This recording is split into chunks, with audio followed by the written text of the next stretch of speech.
Let's say you're a Subaru fan and you're looking for a car.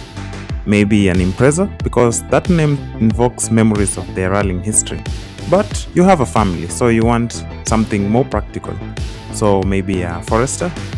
But you're not a fan of the CVT that comes on the new ones, however hard their marketing tries to convince you that it's a fun electronics CVT. You can see right through the bullshit. Also, you don't have that kind of money. Fear not, I have something that might interest you.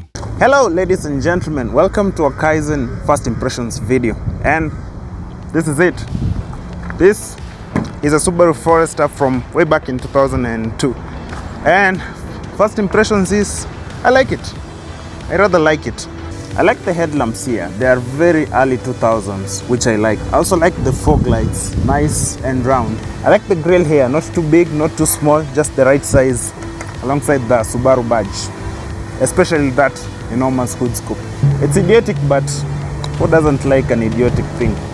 I also like the side profile of this car. Let's talk about it. I like this line, comes all the way from here, and then they didn't know what to do with it, so they just decided let's let it end here. And then the other one, they started from here, decided it goes all the way to here, but it doesn't extend to the tail light. I don't know what was up with that, but I like it. It's idiotic. I like it. There's disc brake both front and rear, which is always nice to look at.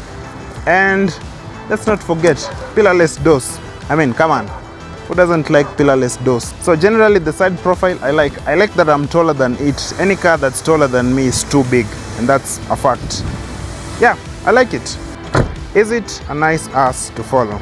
Well, let's find out. I like it. I like the tail lamp up here. I like the door that opens like this. I can't get it to do that right now. It's rectangular from your side of view.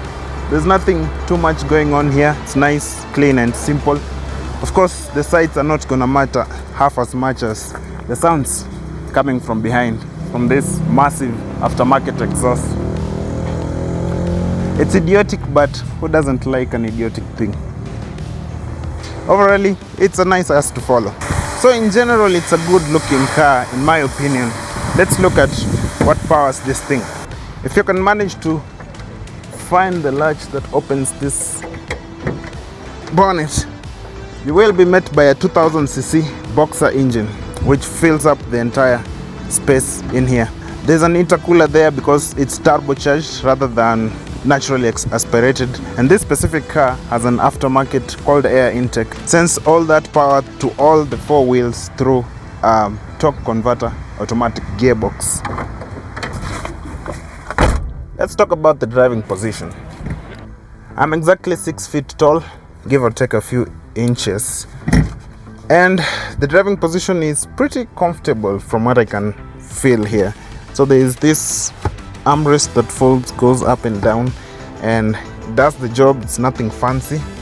The interior has seen better days, yes, but it is an old car. You don't buy it for the fancy interior. The steering wheel says Momo on it. It's up to you to decide whether or not that's true.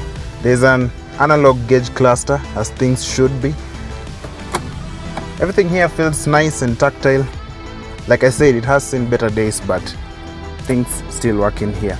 This is how you operate your automatic transmission, and there is a manual handbrake. So driving position wise, the car is pretty good. Nothing too fancy here, but it gets the job done.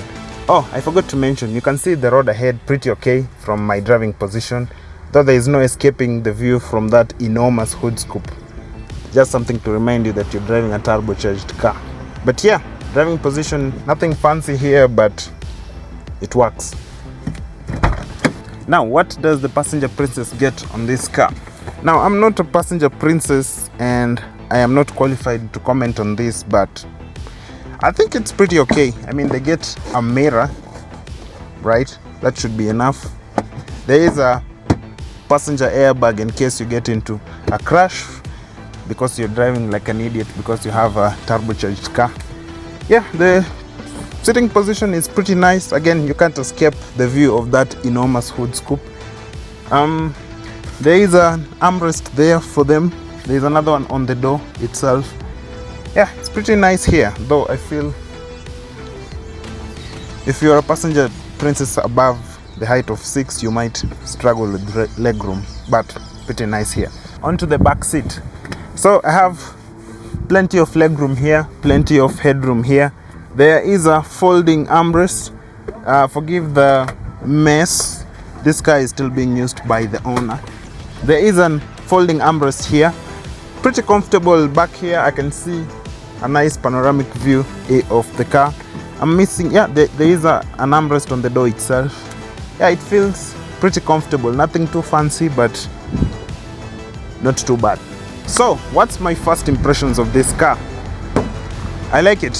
I would love to drive it so that I find out more about it. Remember, this video is brought to you by Cousin, your motor insurance partner. If you're driving around in this with your massive turbocharged engine and then you get a bit cocky, you might end up in someone's behind. For that, you need car insurance. Call the number in the description below to get yourself covered. Peace out.